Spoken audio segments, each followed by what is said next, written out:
يا مساء الهنا والسعادة على أحلى ناس موجودين في الدنيا دي كلها، حبايب قلبي الغاليين. وحشني جدا جدا جدا جدا. أنا عارف أنا بتأخر عليكم في الفيديوهات شوية، بس يعني الدنيا مشاغل والدنيا تلاهي والشغل بقى، انتوا عارفين.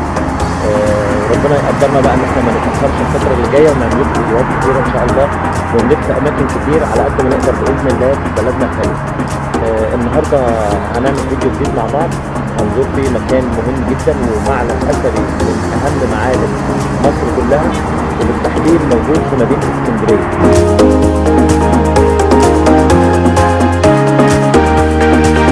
المعلم ده يا جماعه اكيد كلكم عارفينه، هو قلعه قايتباي. تعالوا النهارده مع بعض نروح قلعه قايتباي في اسكندريه في الانفوشي، نتعرف على تاريخها ونتفرج عليها من بره، وندخل من جوه نتفرج على المناطق الاثريه والاماكن المهمه فيها، ونزورها كده مع بعض على السريع ونشوف الدنيا فيها ايه بالظبط. خلينا نكون واضحين مع بعض يا جماعه ان قلعه قايتباي بتعتبر من اهم الحصون الدفاعيه اللي موجوده على ساحل البحر المتوسط، واللي اتبنت في الفتره من 882 لحد 884 هجريه، واتبنت على ايد السلطان المملوكي الاشرف ابو النصر قايتباي، يعني اتبنت في سنتين تقريبا. وقلعة قايتباي اتبنت على انقاض فنار اسكندرية القديم في الجزء الشرقي لجزيرة فاروس اللي هي معروفة دلوقتي باسم الانفوشي. وقلعة قايتباي اتبنت خصيصا علشان تحصن مدينة اسكندرية وتحميها من الغزوات البحرية اللي بتجيلها عن طريق البحر المتوسط. وقلعة قايتباي اتبنت من الحجر الجيري على مساحة 1750 متر مربع، ملفوف حواليها سور خارجي بيتخلله أبراج دفاعية.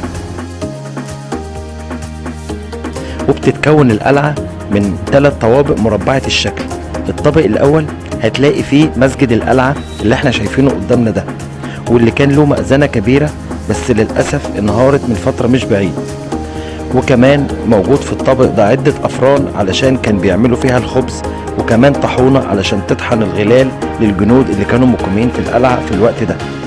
أما الطابق التاني فهو عبارة عن ممرات وقاعات وحجرات داخلية.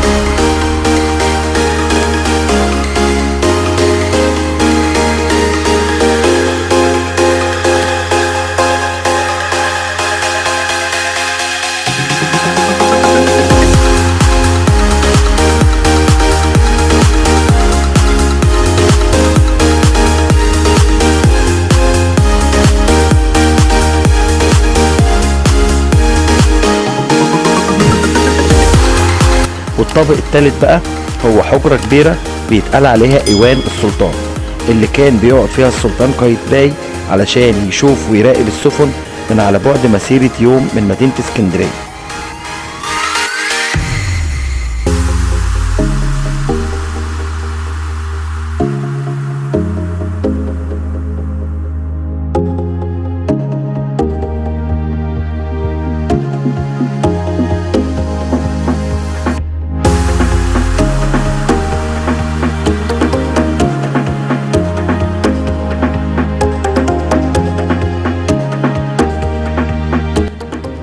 اما ده فاسمه متحف الاحياء المائيه اللي موجود جنب القلعه بالظبط، واللي بيضم عدد كبير من الطيور المحنطه، وكمان بيضم انواع كتيره جدا من اسماك الميه المالحه زي اسماك البحر الاحمر والبحر المتوسط، وكمان اسماك الميه العذبه زي اسماك نهر النيل والامازون.